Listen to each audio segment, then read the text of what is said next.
Good evening, everyone, and I'm Emily Lefevers from the Miami University Alumni Association, and welcome to a very special Move in Miami event, our virtual wine tasting with the one and only Jack Keegan.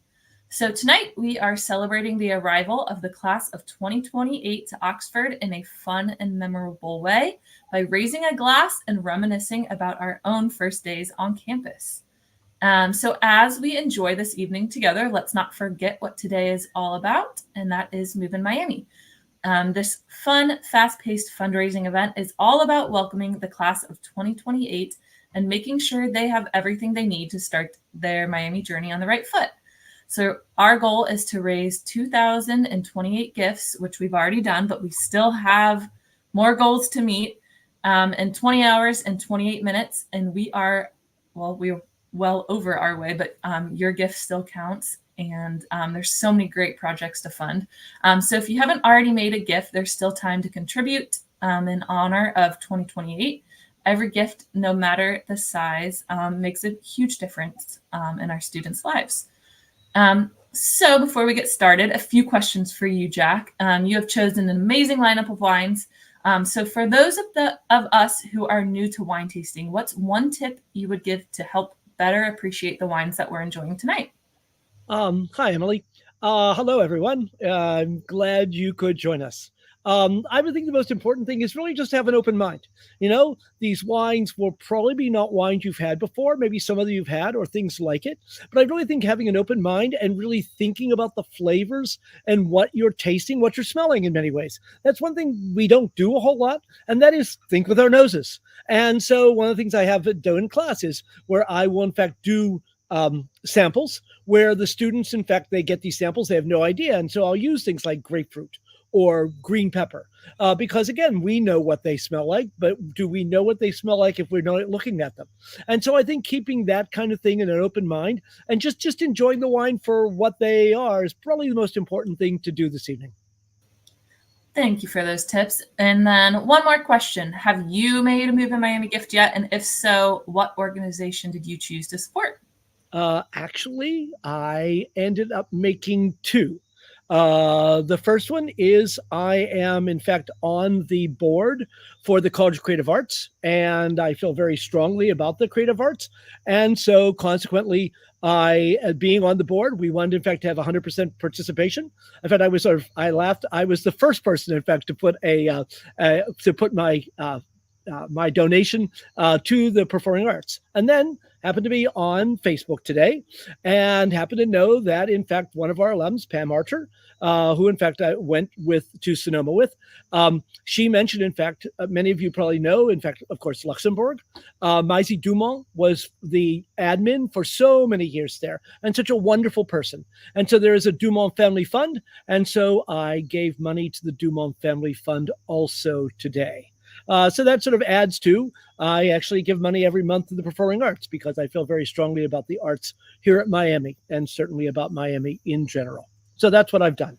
Oh, well, thank you, Jack. Again, if you're tuning in, you too can make a gift to support something you're passionate about, or maybe support and give a gift in honor of Jack and for all the wine tastings that he's entertained us with throughout the years. So you can make that gift at moveinmiami.org. And again, a gift of any size makes a huge difference. So now, without further ado, let's raise our glasses. I'm sure you all don't have your wine poured yet, but we will soon, to the class of 2028 and to all of you who make this community so special. Cheers and enjoy the evening with Jack Keegan. Thanks, Jack. Thank you, Emily. As you can see, I had a theme tonight because, again, what is Miami known for? And that is, of course, studying abroad. So I thought it would be really fun to go abroad tonight. And so what we're going to do is we're going to taste, as many of you have them, the wines of Germany and Austria. I really thought that that would be lots of fun. And of course, you also know that I don't want to talk without having a glass in front of me. And so let's, in fact, look at the wines we're doing tonight. The first wine we're doing, of course, is non-vintage. That's what the NV means. It's from Von Wimming, and it's a Riesling Sekt. Sekt is the German word for a sparkling wine. And it is an extra Brut, which means it has very, very little sugar in, and it's from Germany. And of course, the grape is Riesling. We'll talk more about Riesling tonight. Second, of course, is the Schloss Gobelsburg. Again, amazing property in Austria. This is their Schlosskellerei, in other words, Kellerei, of course, cellar, Gobelsburg. It's from Kamptal. And then we're having two wines from the same producer, and that's Selbach-Oster, certainly one of the best of Germany, both Rieslings. But one of them is, in fact, Kabinett, which is the sort of basic predicate wine, which we'll talk a little bit more from that. And then the other one is from a different year, but it, in fact, is from a very, very specific vineyard. And it's also up one in a sugar level. So it's a Spätlese. We'll also talk about that. Finally, then we'll have a couple of reds. Believe it or not, Germany and Austria have been going more and more reds, and we'll talk about the whys and wherefores of that. So we'll do the 21 Darting, Pinot Meunier, which again is not a very common grape at all. We'll talk about it being used in champagne, etc. It is Trocken, and we'll talk about that, which of course is the German word for dry. And then finally, we'll go back to Austria. I see I forgot to put that on there. It is from Erich Sattler, and it's from Burgenland. And this is probably also a grape you've never had, and that is a Saint Laurent. So the first thing that I'm going to do, of course, is open a bottle. Many of you, of course, have seen me open bottles previously. I'll tell you, I think I will do this okay. I actually had shoulder surgery about 5 weeks ago, and so it took me a while to figure out how to open a bottle with my right hand. Luckily, sparkling wine is a little easier because, again, as you all know, you push down the tab, you turn it 6 times, and of course it opens. I loosen the cap. And then, of course, use your non-dominant hand, in my case, my right hand, and hold it. But then you turn the bottle very, very gently with, in fact, your dominant hand, in my case, my left hand. And so open it up, and you want to do that so it's very gently so that you will get the very good, just nice, and oh, what a wonderful aroma. I mean, as soon as it pops out, it's like, wow, it's just so nice and fresh and clean, just wonderful. So I will pour myself some. And do I come? I always forget, Emily, am I on right now or is it just the slides? You are on right now. Okay, just making sure. Well, that means I'll pour myself a little more. And so, as you can see, in fact, a dear friend gave me these beautiful wine glasses. I really like. You will find now that people will say, oh, well, if you're really, really good wine, you should serve it in a white wine glass, which in fact, is for very good sparkling wines, and this one certainly would be you. But I like the flutes because I love watching the bubbles rise. It really is, as I say all the time, it's like an upside down blizzard. And so it's just so beautiful. So again, you can, of course, smell this wine first and foremost. So fresh, that's what's so wonderful. You get a little bit of, almost a little bit of a floral aroma, really grapefruit, little apple, maybe too, a little bit of ginger. Just so nice and clean and fresh. And of course, if you taste this wine, my mouth, I'm already salivating. It's terrible.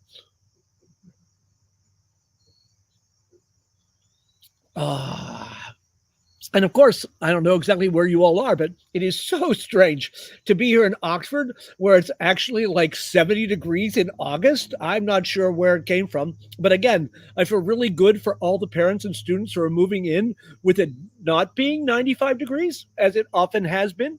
So it's very, very nice. This wine, as you can see, is Riesling Extra Brut. It is from von Winning there. And again, this is a map of Germany.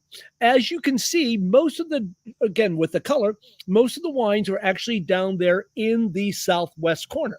In fact, almost all of them, sort of lucky, we're in fact in West Germany. By the way, you see Luxembourg is there and France, etc. So it really is in fact close to that. And there's a couple very small areas in both Sachsen and Zollöstert that were in East Germany, but just a few hundred acres. So most of them in fact are down in that area there. This wine is from the Pfalz, not far from Deidesheim. And so you can see, in fact, the close there. Again, you may know Ludwigshafen, I think, is a major Air Force base, also very close there, not far from Mannheim, in that area there. And of course, Worms, also in that area. And so it really is, in fact, again, this is in some ways, sort of a warmer part of Germany because it's a bit more to the south in there. This, of course, is the place von Winning. It's Weingut, of course, which is, in fact, where the wine, in fact, is made. Beautiful, in fact, place, a nice, thing. It's just really nice open area where I'm sure they have, parties and tastings with all of that.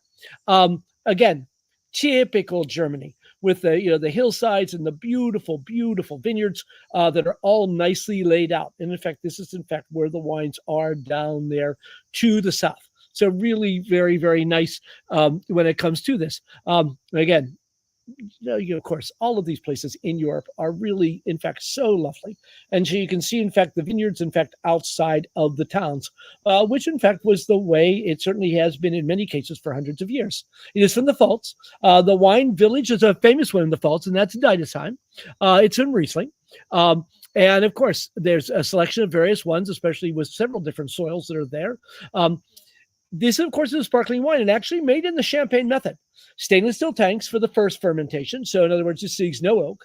But then when they put it in the bottle, and so they do it just like in champagne, and then they leave it on the lees for 24 to 28 months, which is, in fact, in champagne, minimum is 15 months. And so you really, in fact, a lot longer. I don't really get a lot of the yeasty character, a little bit of maybe the little bit of the bready character as I'm sort of remembering that flavor in there.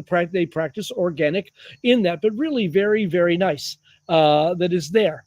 I love, this is in fact the way the wine is talked about or described in German, and I will not, in fact, try to go.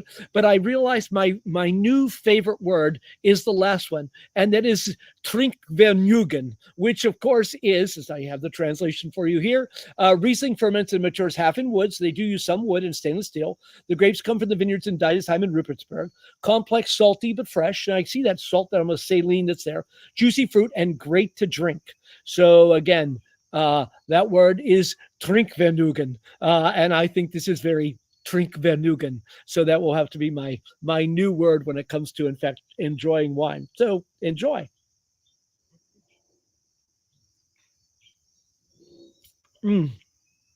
Fresh, clean, beautiful for a summer's night, or it reminds me of springtime. I mean, really just so nice and fresh and clean, very nice. And by the way, you could certainly have this with appetizers. It would be great with goat cheese. I think, in fact, a number of cheeses. Remember, white wine actually goes better with most cheeses than red wine does. And so I could see a lot of those would go very nicely. But, then again, trout, scallops. You think of all of those things like that would be so good. And surprisingly enough, sushi. This would be a wonderful combination with sushi. That plainness and that thing would just work out very, very well with this. And what do people think of it? Again, it got 92, in fact, from Vinous. Again, vintage mainly 2016. They talk about, in fact, where it's from. Chablis-like. Again, I like that cheek pinching and saliva inducing. No question about that. Irreplaceably juicy, loaded with mineral savor, coming in large part from sandy and flat Einzellagen, which is single vineyards. We'll talk a little bit about that later. In there, sparkling wine, again, from the 1900s. Ever since the sale of revival at Von Winning, they've done, in fact, these wonderful things, very serious. In fact, a number of other wines. This is, in fact, one of their wines. This is their sparkling wine that, in fact, from this. It says results keeps, again, reaching new levels of finesse. Very, very nice. Really lovely wine. Good to start the evening with. So what about these wines, and what about where we're talking about? Again, we're studying abroad, so we'll do a little studying. First of all, as you know, very often this is one of the things that I like to do. What is happening currently in the world of wine? Because, in fact, sometimes it's just impossible to keep up with some of the things, in fact, that are going on.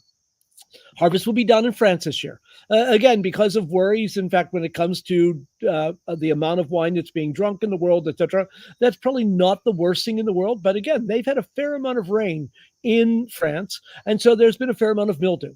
By the way, I just happened to see that they expect harvest to be down a bit in California for the opposite reason. And that, of course, is they've had a couple of really, really hot spikes. And those heat spikes, of course, will cause the grapes to not put in as much juice. And so, in fact, but it could cause a good concentration of flavors if they took good care of it. And I'm sure they did. The opposite, of course, Greece is dealing with drought. I'm sure you saw the horrible fires outside of Athens, and certainly really has been a problem. So again, climate, of course, grapes more than anything else are the canary in the coal mine.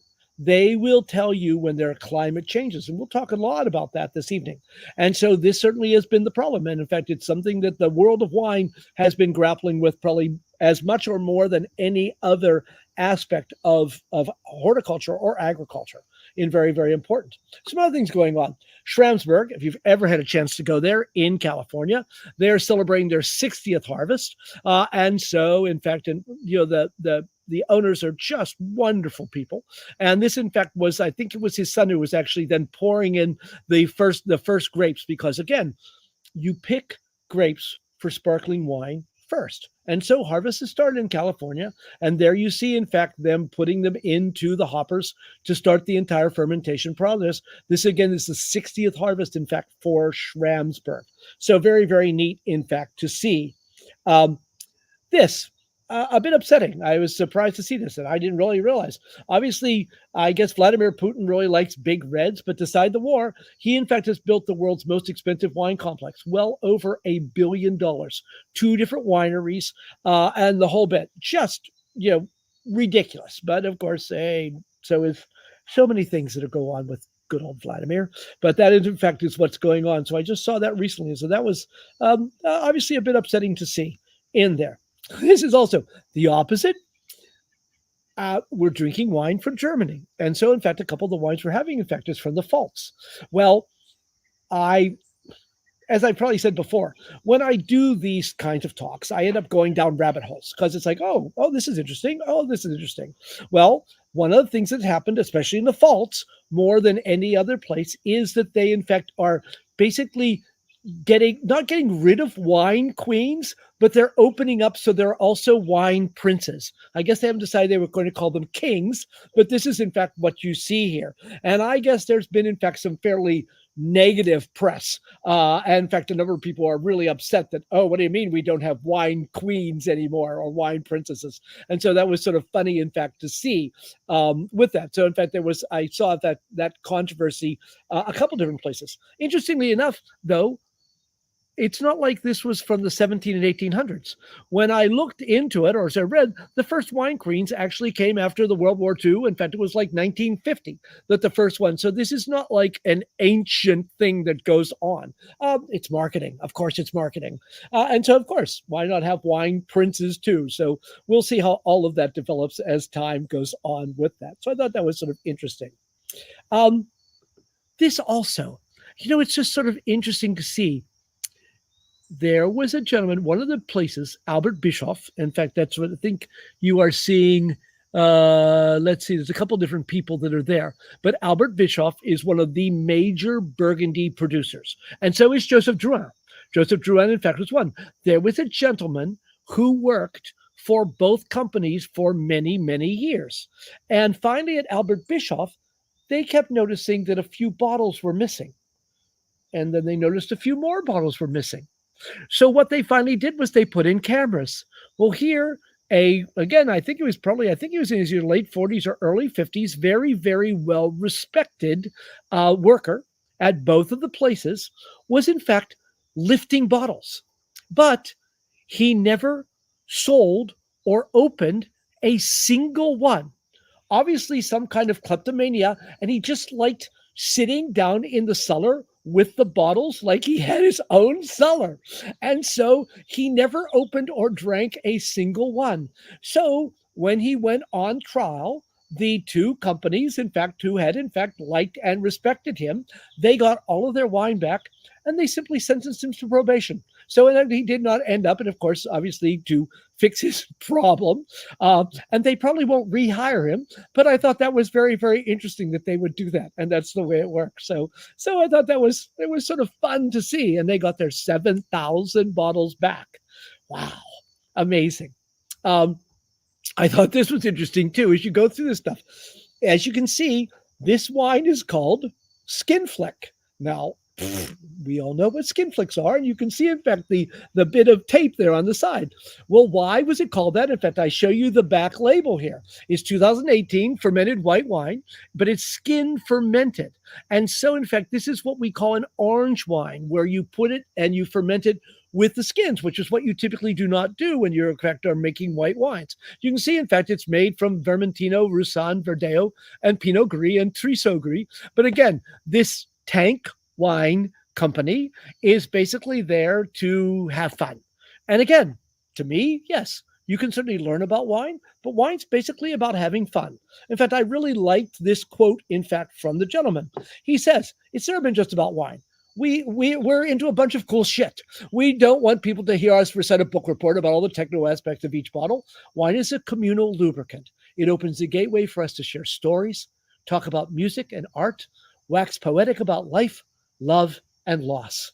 So I thought, yes, I have no problem with that. I certainly think that's what wine should be all about, because isn't that what life is about? So I thought that was really sort of neat to see. So those are, in fact, the things that are happening in the world of wine. And I will talk a little bit more. I meant to get rid of that. So we're off to Germany. I'll spend a few minutes giving you a little background so that we can get to the next wines. I love this. Drink wine and you will sleep well. Sleep and you will not sin. Avoid sin and you will be saved. Ergo, drink wine and be saved. I think I'm going straight to heaven. Anyway, that's beside the point in there. So an old German proverb in there. So again, you saw this picture. We are, in fact, off to Germany for a bit in there. This, of course, is the close-up of them. One thing I hope you notice in there is, of course, all the blue lines, and those are rivers. Rivers play a major role when you are talking about that. There's the Rhine. There's the Mosel, which of course becomes the Moselle when you get to Luxembourg and into France. And there's also the Main, which goes through Franken. And so there are a number of other rivers that play a major role, as we will see in all of this. Wine has been made. It's really interesting. The Romans didn't feel that wine could be taken north. They really thought that, in fact, there was a certain oak tree that only grew in the south and you couldn't grow grapes past there. They quickly learned that they were wrong. And in fact, Ausonius, who was in like the 3rd century, he writes these wonderful things. In fact, I've never had the chance to read them about, in fact, the wine in the Mosel. And so this is, in fact, a remake of a Roman wine press in the Mosel because, in fact, that's where it was. In fact, most of that was there. I had to say, because, again, so many of us went to Luxembourg. And so if you are like when I went, you went to Trier. And Trier, of course, at that point in time, in Roman times, was Augustus Treverorum. It was, in fact, the northern capital of the Roman Empire. This, of course, was the gate. This was the gate to the western side of the city of Trier, which, in fact, was turned into a church. And that's why it still is, in fact, extant today. It, in fact, was part of that. This is actually the cathedral in Trier, and it was there because, in fact, it was built by Constantine in the 4th century. And of course, it's been, it's those barbarians, etc.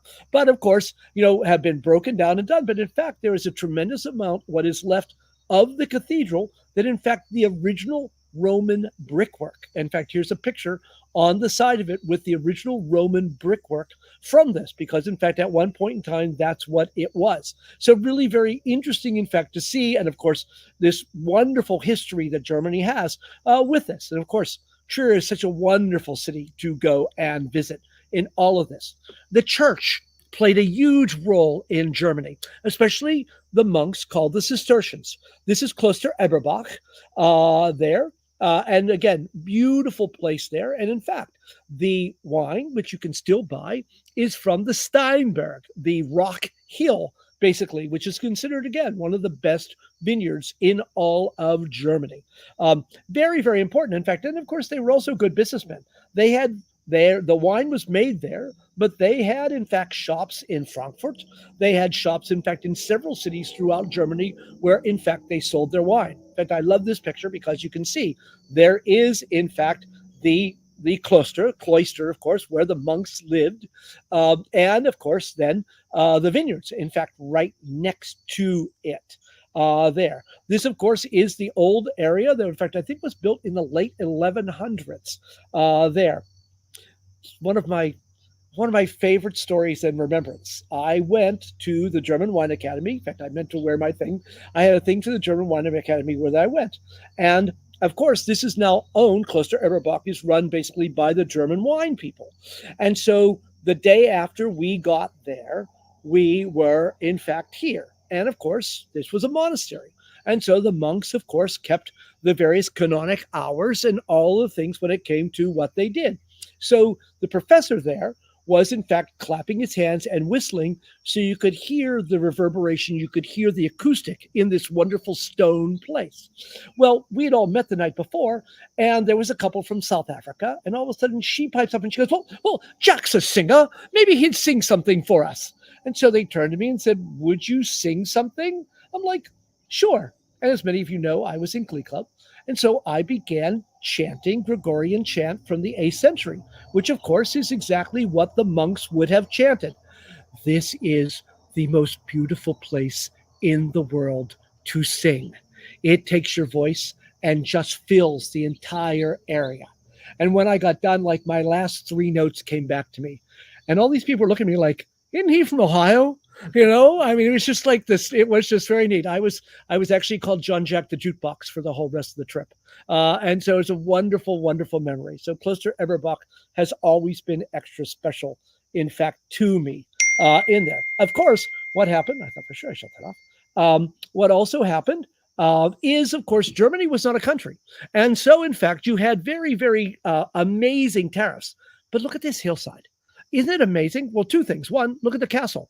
You could, of course, put chains across the Rhine River to stop boats so that you could collect the tolls. And then, of course, look how steep those hillsides are. It is just amazing, in fact, to see that and to realize, all of this. And we'll talk a lot about hillsides in a moment. The grape, of course, that we've already had and we will have again is Riesling. It is by far the major grape of Germany. So, but we are, of course, going to take a quick detour and go off, in fact, to Austria. So our first still white wine is going to be from Austria. And as you can see, this is from Schlosskellerei Gobelsburg. So let's have this wine.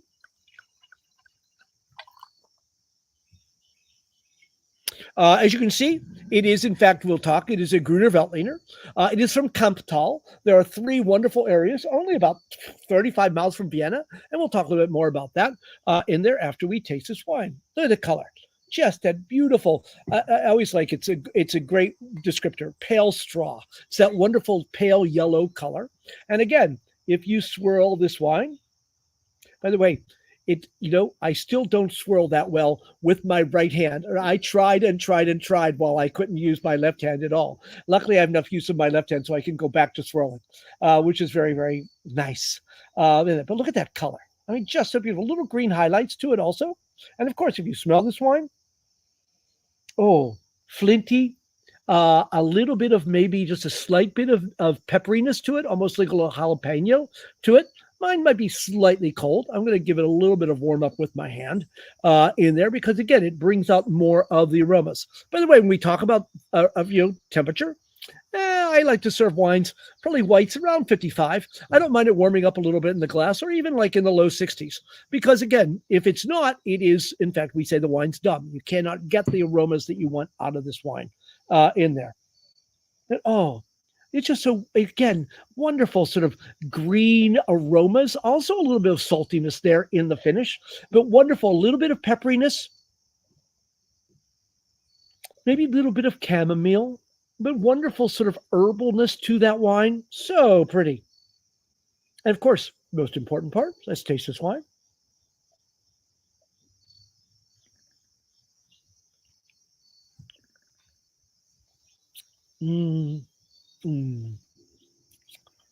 You can understand why Austrian, especially Gewürztraminers, became, again, you suddenly began seeing them, especially on both coasts. Sommeliers love this wine. It is nice. It's crisp. It's fresh. You could understand, the seafood that this would go with, the vegetables that this would go with. And so just a wonderful, certainly as an aperitif, certainly for a first course, etc. It is just beautiful. It has that wonderful, minerally, stony finish to it that is just so tasty. I will tell you very truthfully, I use a lot of Schloss Gobelsburg in class. When I have to show an Austrian Gruner, this is truly, in fact, one of those wines that I go to very, very often because it just has such a wonderful flavor and aroma. It's classic of this, completely dry, no question about it. But that wonderful, clean, stony minerality. So good. Mm, mm, mm, mm, mm, mm. Perfect spring, summertime wine and into the fall. Ah, yes. And it will probably continue to open in the glass because I said it's a little cold, at least mine is. And so we'll open up a bit more and even just become sort of fuller in its aroma.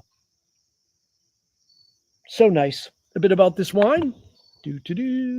Again, we're into Austria. It's really strange. Again, part of it has to do with the mountains and the Alps and all that kind of stuff. But as you can see, Germany, of course, is far to the west. And here, all of the Austrian wine areas are to the east. In fact, not very far, in fact, from Vienna. And the ones that we are at is actually sort of to the north, to the northwest of Vienna, not very far. I'll get something a little closer, I think, here. Yes, there are the three places. You can see the Danube going through Wachau, and then there are Kremstal and Kamptal. The three areas, in fact, are well known for wonderful wines, especially Gruners, I would say. Other wines, in fact, we're having a wine later from Burgenland, where they will have other grapes. But this is truly probably, well, Gruners, Rieslings, Austrian Rieslings can also be absolutely wonderful. They also probably have, in fact, some probably both Pinot Gris and Pinot Blancs. And so look for wines, in fact, from Austria. We'll talk more about Austria a bit later because we'll go back to Germany. But in fact, it certainly is an area to look for, wines to look for from that area. This is actually Schlosskellerei, because again, Schloss, Gobelsburg, was started originally in like 1170. And the original place was there. And of course, it was in fact owned. It was a Carthusian monastery for many years. And so very interesting along those lines. It's actually gone through some different owners, but really came into its own wine-wise not until about 96, where the people who are the current people who are running it came, revamped it, worked on the vineyards, etc. And in fact, are making truly many of the world-class wines that they are making today in all of that. This, in fact, I think is the Heilige Stein, the Holy Ghost Mountain, where, in fact, some of these wonderful wines come from. It certainly is a vineyard worth looking for in Austria and absolutely wonderful, in fact, to see in there. As you can see, it's from Kamptal. It's Gruner Veltliner. Interesting, too. The soil is loess. Loess is, it's actually wind-blown soil. Again, literally millions of years ago, the winds were very strong, by the way. In fact, this is the same way in eastern Washington state, where we get many of our beans and soybeans and various other things. Also, and of course, also some wine around Walla Walla, also come in fact from loess. And loess is the kind of soil that can actually be terraced. And so they will in fact very often terrace it. They will sort of hold itself together. The Guillot is a French system vine. Some are young, up to 50 years old. Harvested quite late. Look at that, by hand in late October. And then, of course, completely stainless steel. So you're getting no oak stylistically or anything, in fact, in that wine. There's the grape, Gruner Veltliner. It is, in fact, considered to be the most widely planted grape in Austria. But again, acreage is, in fact, in many of the other grapes, some that we'll talk about, are, in fact, coming along. I thought, too, again, sort of reminiscing. And also, if you go to one of the most beautiful cities in the world is Vienna. This is Stephansdom. This is, in fact, the cathedral in Vienna of Saint Stephen, who, of course, is the patron saint of Austria, and I think Hungary too. I always laugh when I think about this, though. There's a Stephansplatz. In other words, there's obviously a big open area in the front. And again, I can remember being with Glee Club, and we actually passed the hat and sang and actually made money in front of Stephansdom in one of my trips. And so it's always important. And of course, you go there, you've got to go to the Schönbrunn. Vienna is such a great town because, of course, it was the center of the Habsburg Empire. And luckily, it did not get destroyed so badly during World War II. And so you have these wonderful Baroque palaces and gardens and so many things to think of, to see. Vienna is just truly one of those great, great cities. There, of course, is the Schönbrunn. Of course, I went for the gardens. And so, in fact, was quite neat, in fact, to see. Okay. Any questions, Emily? Yes, so we've had a few. Okay. Let me remove these slides. There we go. I also asked people where they were tuning in from, because you had mentioned that Excellent. in the beginning. Yep. A lot of Ohio people, so Vermilion, Westerville, Dublin. Dublin is Pam Archer, and she says thank you for the shout out and for donating in Maisie's honor. We have someone from Cincinnati, and then we also have 2 people watching from Seneca, South Carolina. Neat. So the question that we received is, what is something surprising? Or actually, let me save that for later. That's about German wines. Okay. So which of these Rieslings are most, you mentioned Luxembourg wines. So which of these Rieslings are most like the Luxembourg Rieslings many alumni drank while at Munich? Actually, probably the first one that we will have. And so, in other words, the next wine that we will go to is the Selbach-Oster. Because, in fact, yes, I should have said this. In fact, when I talk about it in class, I mentioned Luxembourg. But basically, when we talk about Germany and the grapes and the wine laws, it really is, in fact, because, of course, it's just right there across the border. Everything is pretty much the same. There are a few grapes that they grow in Luxembourg, like Auxerrois, that you do not see very often in Germany, and they are very, very good. And of course, the other thing that's wonderful about Luxembourg is, in fact, all the Cremant, all the sparkling wines. And so drinking sparkling wine, it's so Luxembourgish. I mean, it just really is. You almost cannot go out in Luxembourg or certainly go to someone's home without having a glass of sparkling wine first in there. The Luxembourgish sparkling wines from Bernard Massard and any other number of wonderful, wonderful things that are there are really great. And so I think the Riesling will, in fact, be a lot like the first Riesling that we will have. And that's also a good question. I would say that the sparkling is not. Luxembourg sparkling wines tend to be a little softer than the von Winning are. And so both are very good styles, but I think softer, a little warmer, a little sort of easier to drink, a little rounder in their styles. And very good. I mean, Luxembourg, and it's been amazing. I mean, I was just there, in fact, last October, and had some wines that, the quality continues to go up. They really have some very, very, some people who are just,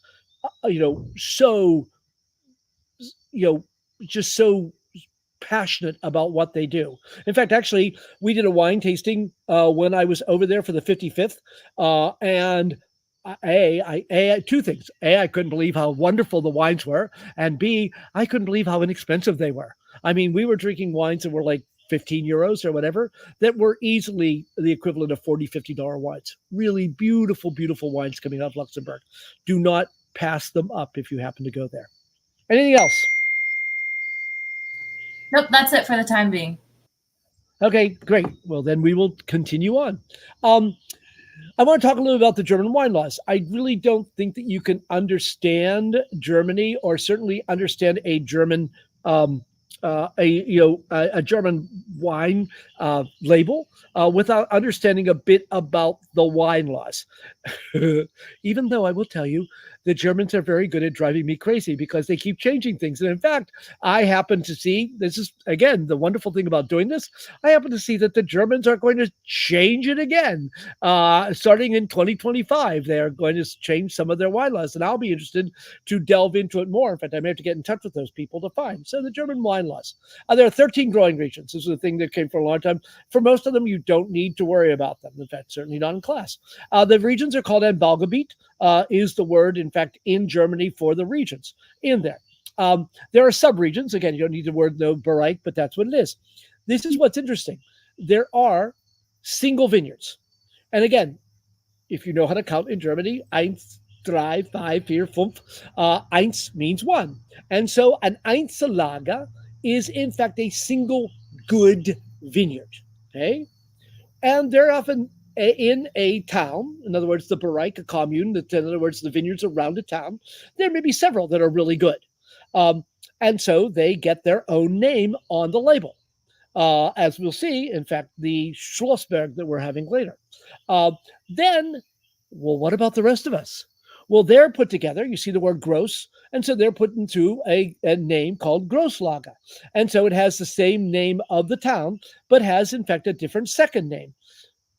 From what I've been told, again, I might be overcomplicating this. From what I've been told, they're actually going to get rid of the Grosslage and actually just going to give them regional names. This was my understanding of as I was reading, getting ready for this class as to what will happen. But this is how it's been and has always been up till then. And so these are the examples. A very famous wine town is Peaceport.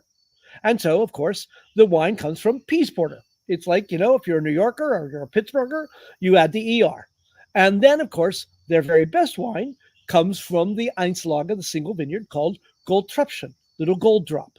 The rest of them come from the Grosslage Michelsberg. So it's Peaceporter Michelsberg or Peaceporter Goldtröpfchen are the names, in fact, that are there. Another very famous wine town is Bernkastel. So, of course, the wine is called Bernkasseler. It works okay for this. And that's probably, most of this is true for like 90, I'm sure 95+%. Even Trier is Trierer, which isn't in fact the easiest thing to say. Their Einzellage is Doktor. So their wine is Bernkasseler Doktor. The Grosslage is Bernkasseler Badstube. The problem is you can't tell which is which on the label. And that's probably one of the reasons they're changing it. The way you can tell is price. Goldtröpfchen is going to cost you a lot more than Michelsberg is. Trust me when it comes to that. Then, historically, and we'll talk about this, historically, the Germans, not surprisingly, worship the sun because they don't get a whole lot of it, especially in the wintertime. And so it's having enough sun to get the grapes to ripen. So they will set minimum standards. If you do not meet the minimum standards, which was not unusual historically, that wine then would have on its label Qualitätswein, quality wine. But if it did reach the minimum standard, then it would be called a Prädikatswein because, in fact, you will have a predicate added to the name. So consequently, if I go back here, you can have, in fact, a Peaceporter Goldtröpfchen that's a Qualitätswein, or you can have a Peaceporter Goldtröpfchen that is, in fact, a Prädikat wine. I know, sort of lots of syllables, etc., but pretty basic once you figure it out, okay? This, in fact, is the pyramid. By the way, there are Tafelweins, which, of course, is German for table wine. Landwein is basically a regional wine. I have never seen one here in the States, so we don't worry about them. Below that is Qualitätswein, or used to be, I'm surprised this is actually still there, Qualitätswein, because it used to be Qualitätswein bestimmter Anbaugebiet, was in fact the name that used to be on the label, but now you will only see Qualitätswein. Above that, and in fact you see up sort of in the upper left-hand corner, is Qualitätswein mit Prädikat. Typically, in fact, you don't see the Qualitätswein. All you see is Prädikat wine on a label today. But I looked to find one that didn't have that, and I couldn't find one to do. And so then, of course, we will talk about, in fact, the various things that goes up. And in fact, it's because of ripeness at harvest, because that's what's important in Germany, getting the sun to ripen the grapes. And so we will look at that. Again, in fact, I guess I'll go back. The lower level, which we'll see, and we're having that wine, is a Kabinett, mainly because the monks used to keep their best wines in a Kabinett. That's where the name came from. Spätlese is very interesting. Spät is German for late. Okay, whoops. And so supposedly it came along. I have no idea. In fact, it was supposed to be 1775. What happened was, of course, the vineyard there, this is in fact at Schloss Johannesberg, was owned by the Archbishop of Fulda. And what you had to do was you had to get his permission to pick the grapes. So what they did was they would send the grapes off and say, can we pick now? Can we pick now? Well, for some reason, nobody ever came back. And so, in fact, it was about 2 weeks before anyone came back. Well, by this time, the grapes, they thought, were starting to rot. What this was getting, of course, was botrytis infection. They made wine out of it, and all of a sudden they had these amazingly sweet wines. And so those wines, in fact, sort of came from that, the Spätlese, Auslese, etc. These, in fact, are sweet wines, and in fact, in many cases, are late harvest. So Spätlese means late harvest in all of this. I'd never seen this picture before, and it's wonderful because, again, what you see is, of course, on the far left is a ripe grape. But as you go, in fact, those are probably, in fact, at Kabinett level. The yellow ones are probably Spätlese level. As you start to become infected, those sort of reddish ones are probably what we'll call Barren Auslese, which, in fact, is a berry late harvest. And then, of course, the ones that are all shrivelly, etc., those are Trocken Barren Auslese. And we'll see these words again, but these are the categories. And so this is, in fact, what happens to the grapes as time goes on in all of this. Is another picture, in fact, showing you totally ripe grapes. Again, in the orange carton is probably grapes, I would say at the late harvest or actually select late harvest, Auslese level. And then above that is probably barren, which is berry select late harvest. And then finally dry berry select late harvest, because there's that word trocken again. And then finally, there is in the German category, ice wine. Ice wine, of course, you can just in fact change the letters around and it becomes ice wine. And of course, which we make again here in Ohio, also in up in Canada, etc. I love these pictures. This is in fact from Donhof, certainly one of the best producers. Luckily, you cannot freeze the grapes. They have to freeze on the vine. Luckily, it happened. They got a cold snap very, very early in the winter, December 1st, as you can see, 2020. And so there they are. I still love this guy out in his shorts, picking these frozen grapes off the vines. And of course, you see they protect them from the birds, etc. Because you see all the leaves are gone. These grapes have been sitting there ever since the fall. And in fact, they save them specifically, usually at the top of the hills, for the cold snap, because you have to wait until it gets cold enough before you are allowed to pick them. There, in fact, are the frozen grapes, which are there. Here's another picture, of course, they are there at night or early in the morning is probably what it is, because that's when it's coldest. And they are picking the grapes there. And here they are, of course.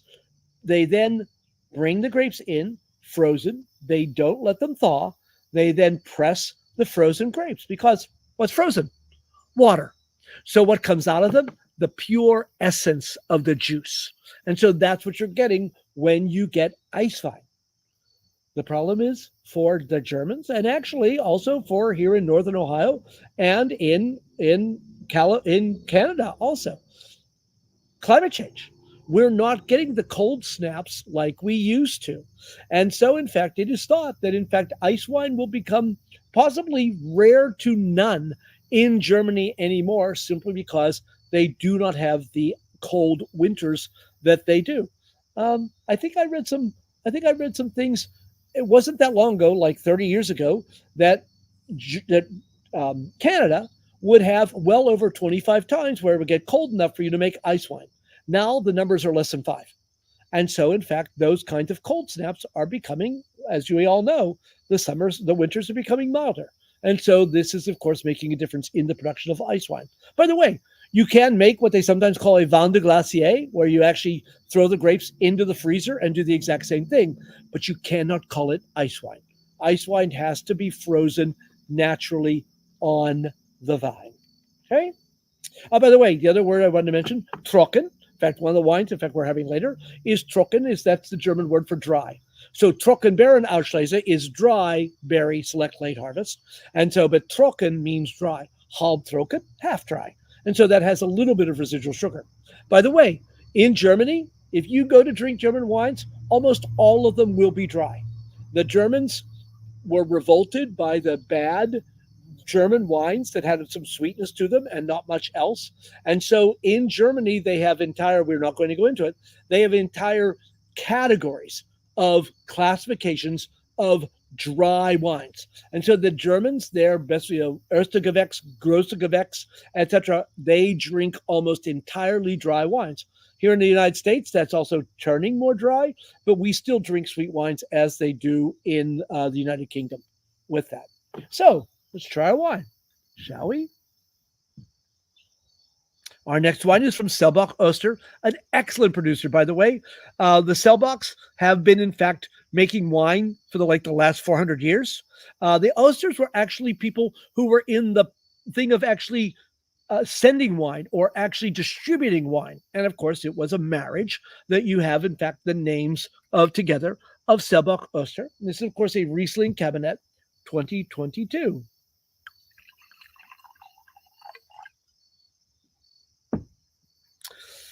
As you can see, very light in color. Certainly golden, but very, very, very light in color. And again, you swirl. Beautiful color. And smell this wine.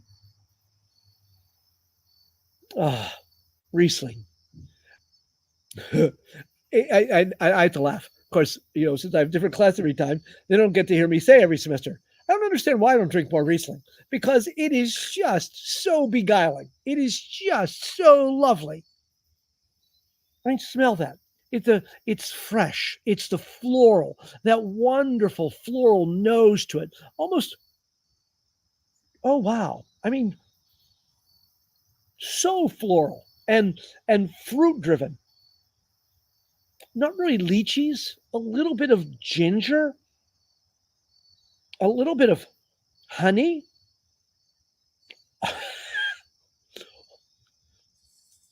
I tasted this wine very briefly, but I'm sorry. Holy crap, is this gorgeous?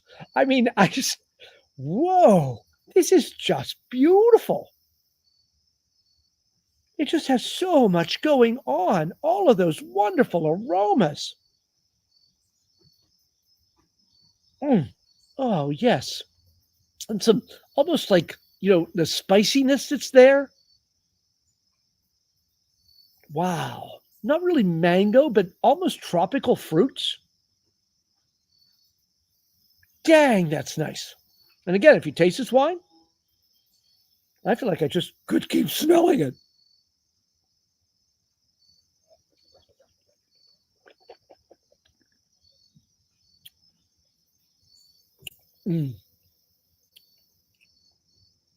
Riesling is the perfect, it's the perfect entry wine.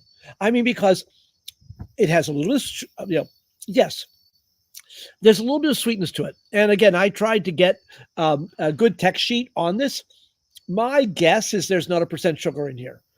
So again, so not 10 grams to liter. Probably maybe 7 or 8 would be my guess. But again, it's got all that acid. And in fact, it's almost, so it's not, so you hardly even, you can tell the sugar is there. And in fact, it actually sort of softens up the acidity that's in that wine that is there. And fresh and just, and clean, because you think, especially when you smell all of that, it's like, oh, it's going to be a little cloying. It's going to be a little thick in it, but it's not. It is just so fresh. Wow. Yeah. Ginger, honey. Wow. Sorry. So nice.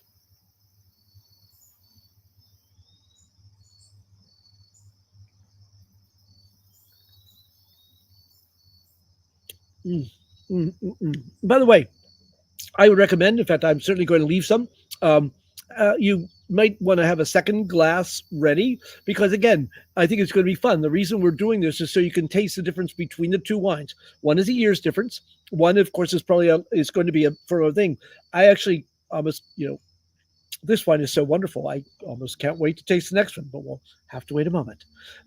This is where it's from. It's from, in fact, from the Mosel, down there in that area. I think I've another picture of it there. There it is. In fact, that's the golden there. And by the way, you see Trier right there. And of course, then it becomes the Mosel, the Moselle. when it goes into Luxembourg, etc. And of course, right near there is Schengen, where in fact the Schengen Agreement was signed. The city basically there with Germany and Luxembourg and France there in the corner there, and so it continues down into France itself after forming the border there in there, and of course, it actually shows you very well too. You see how windy the river is. That's extremely important for it. In fact, actually, I think of a map that I did not show that is very nicely there. I love this picture. Look at this. These are the Selbach-Oster gentlemen in their vineyard. Luckily, they didn't fall off. I mean, look at that vineyard. The Germans are a little crazy. I mean, really, when you look at the steepness of the slope, and again, it has excellent then sun exposure, it has excellent air movement through there. It is just amazing to see this is in fact part of the vineyard. In fact, about 80% of their vineyards, in fact, are on very steep slopes that are there. Here's again a beautiful picture of the Mosel, a beautiful picture. It looks like the Turnit Neumagen it's there. Again, again in this area, I don't see any of the sundials that is there where Valen is in there. You can see Selbach-Oster. Look how steep these are. By the way, too, we'll talk about this in a moment. You see how often they're vertical vine rows because it catches more sun and allows for good airflow down through that vineyard. As you can see, the winery village is Zeltinger. It is Riesling. It is mostly from the Himmelreich, again, the sort of holy mountain kind of thing, and also Bernkasseler Badstube. Chunky slate, blue Devonian slate, 25 years old vines. Cool and slow fermentation, mostly in old Mosel foeders are basically big old wood tanks. So you get a little bit of the microoxygenation, but you don't get any of the flavor of the wood in this. And of course, some in stainless steel. And so that is in fact how the wine is made in this. Got 90 in the Spectator. Leaner, more subdued vegetative Kabinett. They say chamomile, citrus. I see that shows some structure with bitter tannins. I don't get bitter tannins. Dried mint, I can see. Preserved lemon, elegant, certainly, through a crisp figure. Drink now through 2028. By the way, that is something that always remember. Rieslings can age. In fact, I could afford them. I would love to taste some from like 75, 76. I'm sure those wines are still drinking beautifully. I've had many old Rieslings that are truly gems. And so if you find, some bottles that were left someplace or someone, do not worry. They are probably still in prime condition if, in fact, they're from a good producer.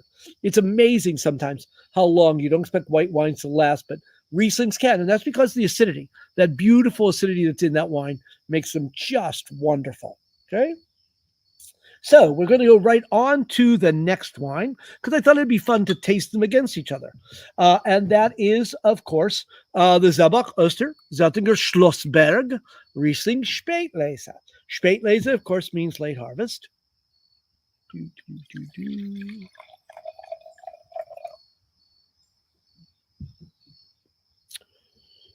Well, again, pretty much the same color that we saw previously, maybe a little bit of greenish highlights. And again, if you swirl and smell this wine, interesting. Very much the same. Maybe because it's a little cold, it's a bit more subdued than the first one. The first one really leapt out of the glass a little more than this. This is why temperature makes such a difference when it comes to wine. And so, as I said, I'm here warming it up with my hands because sometimes just 2 or 3 degrees difference will make a big difference in fact, the aromas that are there. Oh, yeah. Now it starts. It's, again, not surprisingly, grapes. And, just a depth and roundness of the aromas. It's interesting. I don't get much of, very often in Rieslings, you will get that whiff of kerosene or petrol. And this one has a depth to it, but I don't really get that. Maybe a little. I lied.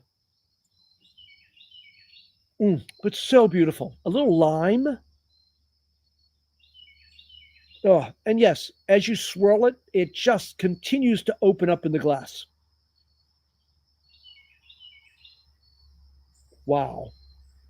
So nice. And of course, if we taste this wine, sorry, I get carried away.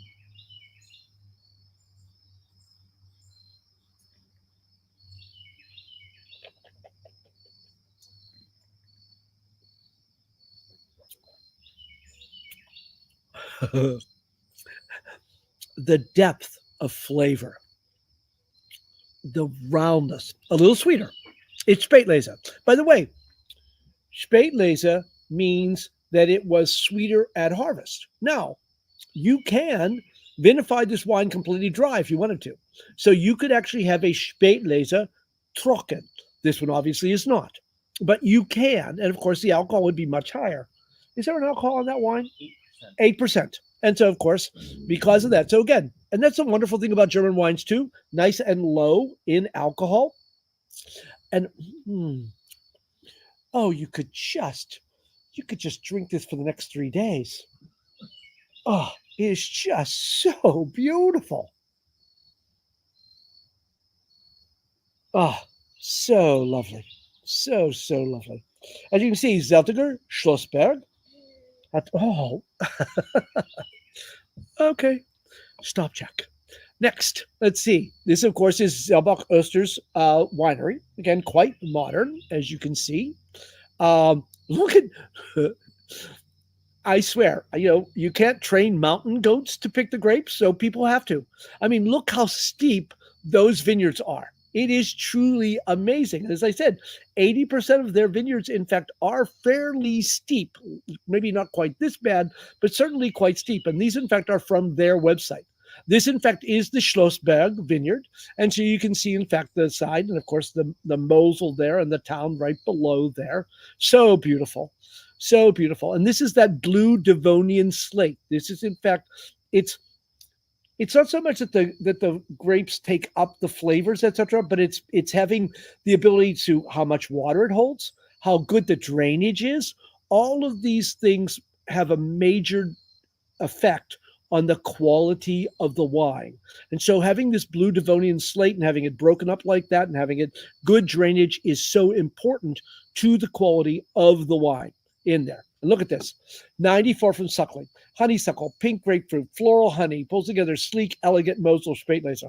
Wonderful harmony. So straight, clean, invigorating on a medium pleasure, very long and extremely slaty finish. 92 from the Spectator. They get very different. I always laugh about this. Lemon zest, bitter verbena, glazed apricots. I can sort of see that. Melon, silky and sleek with energy humming throughout, which it really does. Citrus zest, savory, dried thyme notes add to the cut and drive the structure. Philly tanginess that lingers, which it certainly does. Drink now through 2040. This wine will easily make it to 2040. No problem at all. You can certainly drink this for the next 20, 25 years without the least bit of problems.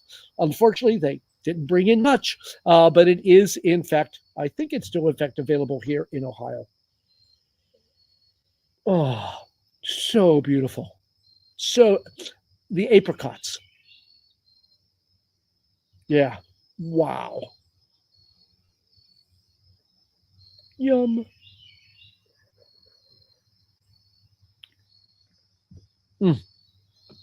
So nice. So, a little bit more before we continue on with the next wines. I took this picture a long time ago. You can certainly tell by the quality of the picture in some ways.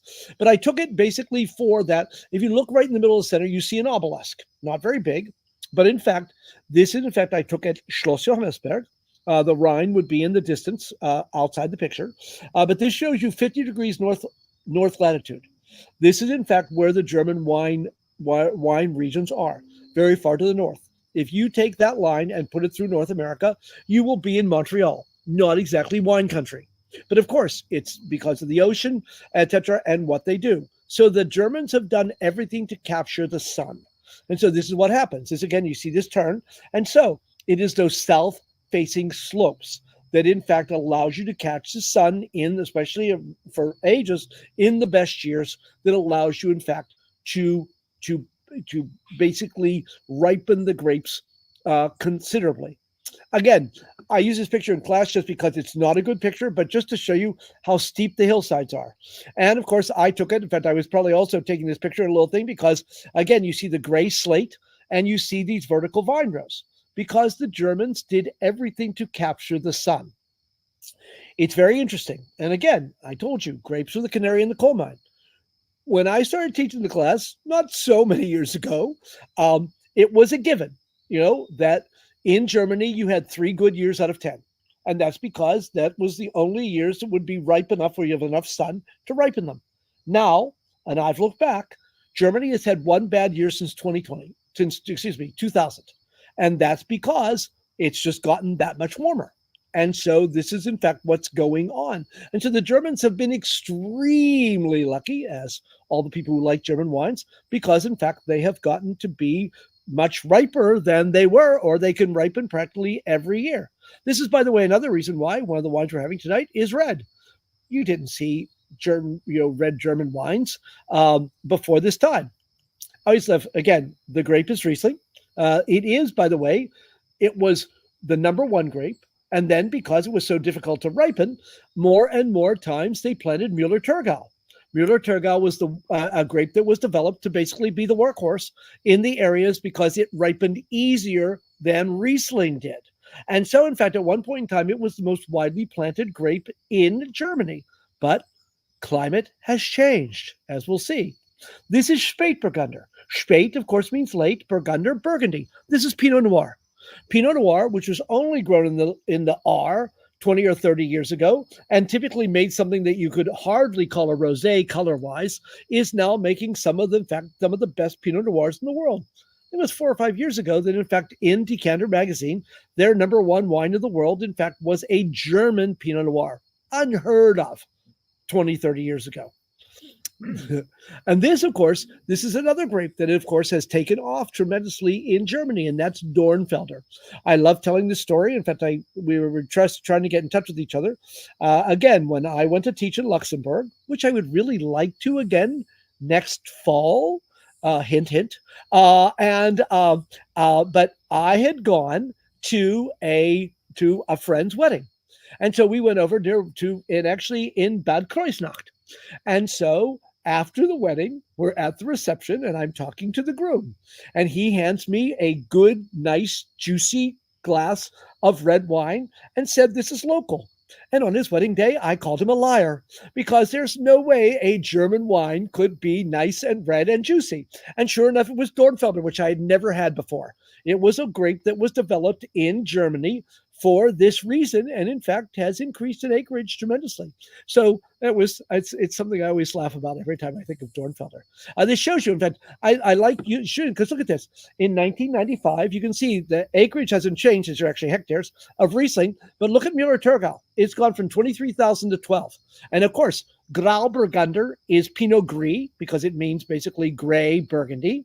And then Weissburgunder, which of course is Pinot Blanc, have both gone up tremendously in acreage. Unfortunately, Sylvaner, which is one of my favorite German grapes, ancient, has in fact decreased, but still look for Sylvaners. Wonderful, wonderful wines. By the way, this is in fact, if you were typically see a typical German, and these are perfect examples of what is current, but not now. Actually, hand me a bottle, either one, just out of curiosity. Oh yeah, there's a little bit at the bottom, but not completely. Again, this is in fact, it drives me crazy in some ways. This is how, and it seems complex, but it's not. Up the top, who made the wine? What year is it? What's the grapes made out of? Riesling. This is a Kabinett, so it's a predicate wine. It's Trocken. It was made dry. Where's it from? It's from Winzerdorf, so it's a Winzerdorfer. Rehberg. Do you know if that's an Einzellage, Grosslage? No, of course you don't. But it's from the Rheingau, and we're not going to worry about the other predicate wine, and then the AP number, which is basically a lot number that is there. And so this is when you would typically see a German wine, this is what you would see. Today, this is what you see more than anything else. This is Leitz, an excellent producer, but again, this is now, all he has in the front is Dragonstone. It's like this. Now, actually, this, in fact, luckily, Selbach-Oster has the name of the town, has in fact the name of the vineyard, has the name of the grape, and the sugar level. In fact, so that's good. But this says nothing. All it says is Riesling and Dragonstone. Why? Because the name of the vineyard is in fact Drachenstein, which of course is Dragonstone. But because of course it's marketing, you will see more and more where there's less information and they put on the back label. And so this is in fact what goes on with German wines to a great extent in everything. Okay. Questions, Emily? Hi, yes. So somebody asked, whoops, sorry, I have your slides on full screen. There we go. Somebody asked, what is something surprising about German wines that people may not know? I would say first and foremost is ageability. I think when we look at German wines or we look at white wines, we don't think they can age. And yet German wines can beautifully. I mean, as I said, you saw that the last one we had will go to 2040. And so I think that's it more than anyone else. Also, if you've drunk German wines in the past, almost all of them here in America have been sweet. And all of that, in fact, has changed tremendously. You are seeing more and more dry German wines. Again, no more 8% alcohol, 11, 12, 13% alcohol, because, of course, all the sugar then is turned into alcohol. And again, they have to be, in fact, well-made, etc. And they really are wonderful wines. But this whole idea of German wines being sweet is certainly not true in Germany and becoming less and less true in America. And I'll be honest, when it comes to picking out wines for class, that makes it more complicated for me. But it is something that you just deal with. And so for the most part, I've still been using the sweeter wines, but you will see more and more dry wines out of Germany. Okay? Yep, that's all for now. Excellent. Our next wine is a red. It is also German, which is also strange. This is from Darting, as you can see. This is Pinot Meunier. And by the way, you see that word, Trocken. So this is a dry Pinot Meunier. Pinot Meunier is a very interesting grape, and I'm not going to go into all the botany, but it is in fact it is a clone. It is a very close relative of Pinot Noir. And in fact, it is mainly grown in Champagne because Meunier, in fact, by the way, I had to laugh. The French have basically dropped the Pinot. They just call it Meunier now. I have no idea why. But that, in fact, what is they do. But Meunier is, in fact, one of the major grapes that go into Champagne. Basically, there are three grapes, Chardonnay, Pinot Noir, and Pinot Meunier, or Meunier, that are done this way. 30 years ago, yeah, I'm not sure they grew any Meunier in Germany, but Darting, in fact, grows an amazing amount of red grapes down because, though he's in the Pfalz, it's in the south, this is the warmest part of Germany, and so they're growing more and more red grapes. So let's try this wine. First of all, nice light color, not surprisingly, as you would expect from a Pinot Noir relative. It, of course, this is, in fact, perfectly normal for color. You should be able to see through it very, very nicely. It should be beautifully red and elegant. If you swirl and smell this wine,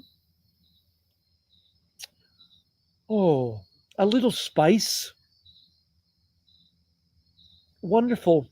A little bit of apple, almost candy apple. Nice other red fruits. Almost a little strawberry raspberry. So pretty. And of course, if you taste this wine,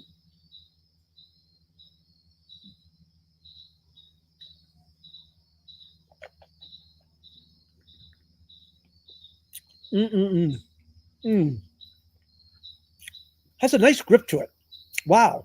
I mean, it has this nice spiciness in the finish also. Oh, very spicy in the finish. But nice soft tannins, but the tannins are certainly there. Wow. I mean, again, it's sort of funny. I mean, to think of it, oh, this is a German Pinot Meunier, and I could see without any problem having that with filet. I mean, that would stand up to filet without any problem at all. Would be wonderful with, of course, it's the automatic salmon on the grill. Because again, I think with some of that grilled notes would also go very, very nicely with this wine. But again, you could do chicken. In fact, actually grilled things I think would be very nice because of that, the spiciness and that sort of smokiness in the finish are really, really quite lovely. Oh yeah, nice wine. Mm. Oh yeah, and a little cherry. Oh yeah, that's got lots going on. What a nice wine. Yum. A little bit about this wine. Do, do, do, do. We're back in Germany, of course. We're actually in the Pfalz again, which is the green thing, which is the dark green there. This, of course, is Pinot Meunier. A beautiful picture of the grapes themselves, nicely because I've had a fairly loose bunch there.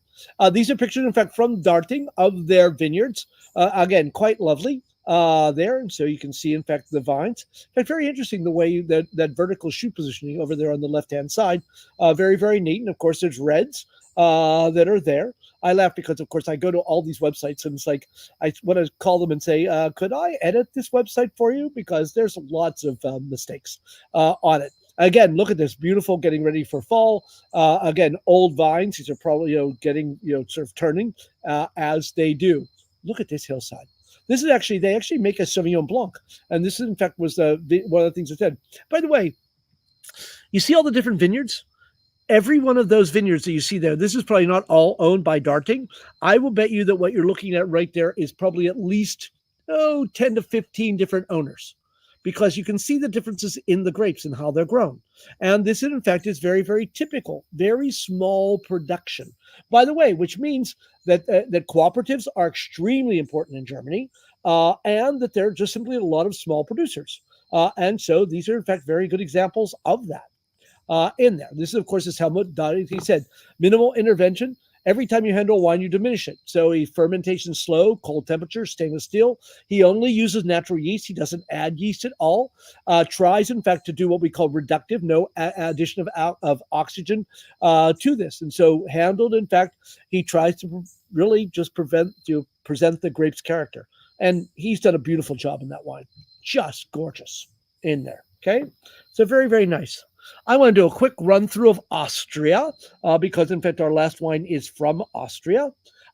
There again, as you can see, it is over there to the right. By the way, Vienna, Wien, is one of the few major cities that actually have a fair amount of vineyards. There are, in fact, we talk about Tales of the Vienna Woods. There are, in fact, Vienna Woods. And so, in fact, you can find over there,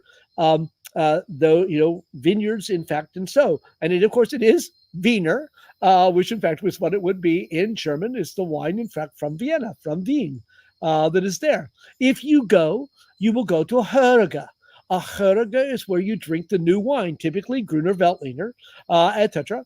And again, wonderful. Again, I have a wonderful memory of going to a Hörige, in fact, with a concert, or with a musical group, finding another musical group and us singing in the Hörige so wonderfully. Again, going on the Danube, I was lucky enough.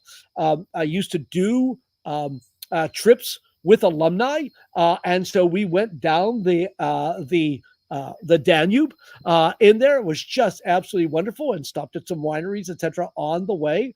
And it was just wonderful to go down the Danube because it's just so beautiful, as you can see in these pictures there. They grow other grapes. Again, we talked about that. They grow Müller-Thurgau, Weißer Burgunder, which, of course, is Pinot Blanc, Riesling. And then, of course, they do reds, Zweigel, Blaufränkisch. The wine we're having will be in Saint-Saurin.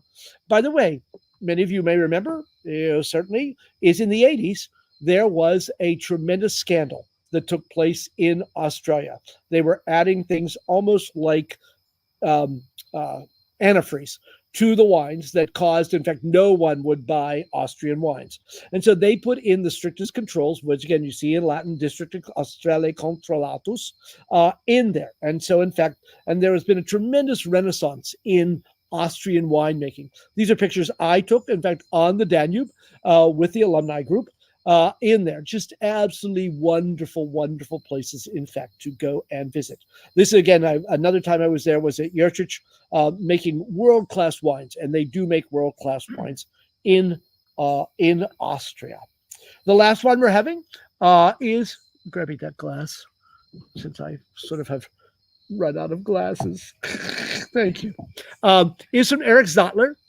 This is a Saint Laurent from Burgenland. I didn't get in touch. I have a friends who were in the Society of Wine Educators who were from Burgenland, and she made, in fact, very nice wines. This wine, of course, as you can see, darker. You can see through it. It's not super dark, but it certainly is a lot darker than this. And in fact, probably a grape that you've never had before, and that's Saint-Laurent.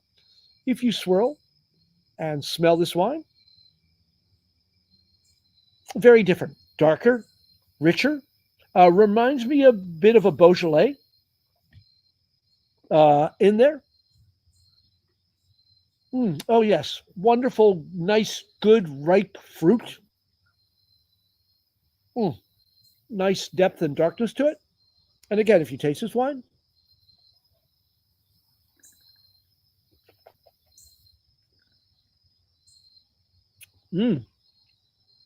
spicy, nice and spicy in the finish.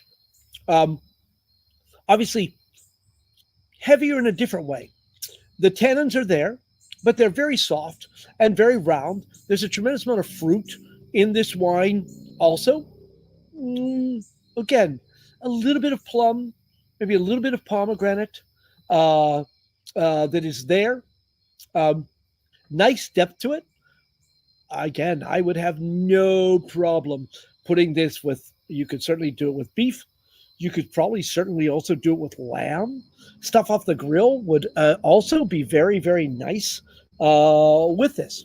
Again, a little bit about this wine. We're back. You see Burgenland there in the south.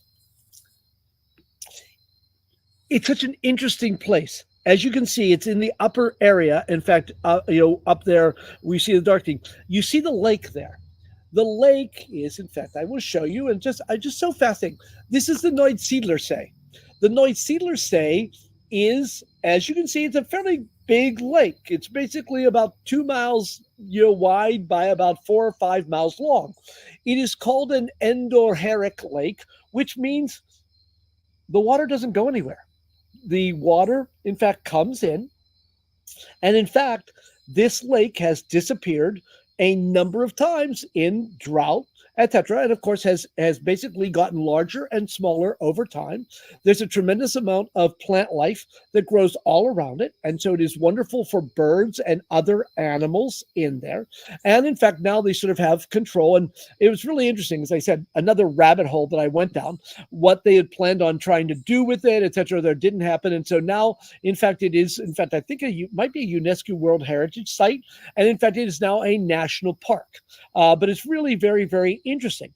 The thing about the Neusiedlersee is because, of course, it's a body of water, it changes. Again, it's foggy, but it also sort of makes the climate around a little softer. And so because of that, they really make, in fact, some wonderful sweet wines in this area, and also very good wines that are there. I love this picture. In fact, I remember going, when I was in Austria, going to a place of winery called Perkel, and you see that hillside where it goes down. That, in fact, was probably the old end of the lake, and in fact, that hillside is known to make, in fact, extra special wines because, again, of the way the drainage is, the sun exposure, all of that. So the Neusiedlersee is very interesting. And so this winery, in fact, is not very far. Actually, in an area with very good drainage, because this is where the winery is where the Danube flowed like 20,000 years ago. And so you have, in fact, all that rocky and good drainage, which, in fact, grapes don't like to have wet feet. They want good drainage. And so that's what's happening there. This is the grape, which is Saint-Laurent. Which is, again, a very, very interesting grape that is, in fact, mainly widely grown in the Czech Republic and also in Austria, one of the most widely grown grapes that were there, that, in fact, was developed there not very long ago. As you can see, gravel soils, organic. They use no yeast, mixture of stainless steel and large neutral casks. I love this, 13% alcohol. I love this. Saint-Laurent is Austria's finicky, delicate red grape, a little like Pinot Noir. In fact, Pinot Noir is one of the parents. The other one is thought to be Savagnin, which is like Sauvignon Blanc there. Blackberry bramble, mulberry, blueberry notes, frame, etc. Diana describes the salad as saying the flavor of profile of a Shiraz, but the wine is light in its feet with fresh acidity. In other words, delectable. And it certainly is, in fact, delectable in there. Okay? Questions, Emily?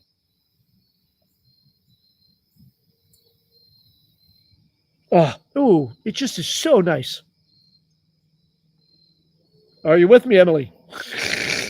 I am. I just have a little buddy with me. My daughter's sitting on my lap. Oh, So that's I nice. was pausing for a bit.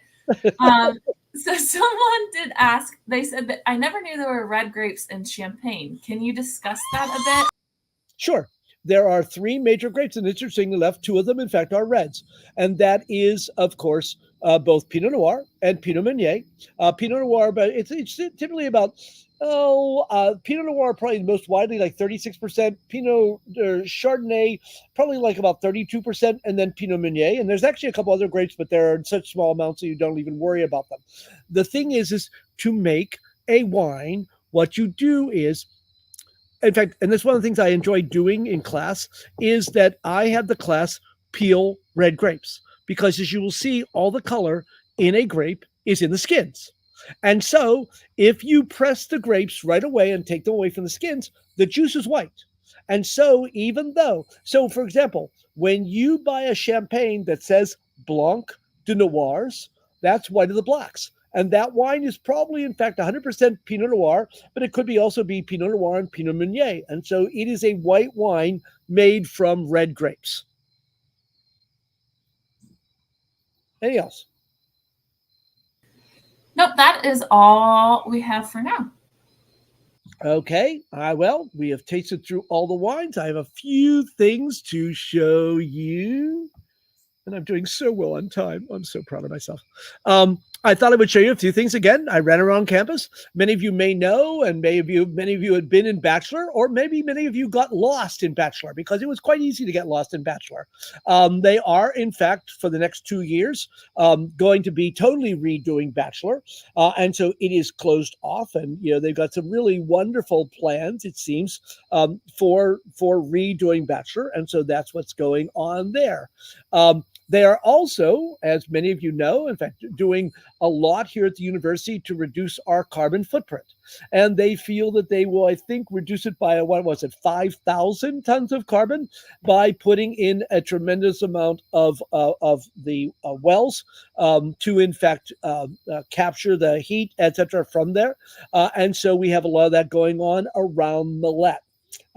My favorite thing about this project is they finally cut down all of the damn Bradford pears that, in fact, went to Millet, which, in fact, always drove me crazy. I'm so surprised I didn't cut them down myself, but I didn't. I didn't want to go to jail. It's as simple as that. I was tempted, but that's beside the point. And so that's what's going on. While I was down there, of course, taking the picture, I also, of course, took a picture of the pulley tower, which, in fact, was just putting out a wonderful chime while I was there. And so it really adds a lot of grace down there to that part of campus. And so that was nice to see. I thought I would also show you all, since you really know this well, this, of course, is the lawn there off of Slant Walk. If you look carefully, there's some people walking there, but they are, in fact, far in the distance there. And so I just thought I would show you this picture also of the entrance to Slant Walk. Also, in fact, talking about, in fact, alumni weekend coming up, I can't remember if it's alumni weekend or parents weekend, because there's a concert going on, in fact, that weekend also. The last thing I thought I would leave you with, again, and we really didn't talk about this tonight, but this is Lois Levy. She lived to be 112 years old. And in fact, one of the things, in fact, and I perfectly am willing to say, again, because I try to look at the data, etc., that there probably, in fact, is no real positive aspect, physiologically, in other words, for your health, of drinking wine, at least from a physiological standpoint. But I really feel that so many other things that wine brings, community, conviviality, talking to people, all of those things that make wine. And again, I've looked at the data to say that, in fact, even, if you drink a fair amount of wine, and I drink a fair amount of wine, it probably, in fact, I figure from everything I've read, at most, I may have reduced my my lifespan, maybe 2 months, and I can accept that, especially because I look at good old Lois Levy here at 112 years old, and she lived so long she became the subject of genetic research, but she believed the secret to her long life had nothing to do with genetics. She created her low cholesterol diet, her positive attitude, and a daily glass of red wine. And so I figure, if she could make it to 112, maybe she would have made it to 112 and a half had she not had that glass of red wine. I bet she probably got a lot positive things out of that. So I will certainly leave you with that, and also donate if you have not done so yet to Move in Miami. And thank you, Move in Miami, and you all for being here this evening. Any other questions, Emily? There are, but I want to be mindful of your time and the time of those who are. My time's fine. If anyone wants to ask me questions and send me something, that's fine. If you did not get anything answering, because I know it is exactly 8:30, and I'm so proud of myself that I got that was really good. Also, feel free, if you all have questions that you would really like answered by Jack, feel free to send them to me too, and I can pass them along to him. So thank you so much to you, Jack, and thank you to everyone who tuned in tonight and helped us celebrate the class of 2028. A huge thank you to those who have already made gifts. We're so appreciative of your support. If you haven't made a gift and you would still like to, you can still do so at that's our webinar site. There we go. www.moveinmiami.org. Again, any size gift counts, and we are appreciative of anything you are willing to donate. So also be sure to follow the Miami University Alumni Association Facebook page. We have been going live all day with Mark Masechko, and he will still be going live until 2:30 or 2:28 a.m. tonight. So if you're not ready to end your evening yet, you can tune into our Facebook Live. I think he's going to be making another toasted roll tonight out of who knows what, maybe a waffle, a brownie. I don't know. We have lots of fun snacks that he will try to add cinnamon to and grill on his griddle. So be sure to tune into our Facebook page. Thank you again, Jack. Thank you again to all of you who have tuned in and given to Move in Miami. And we will see you soon. Love and honor. Thank you.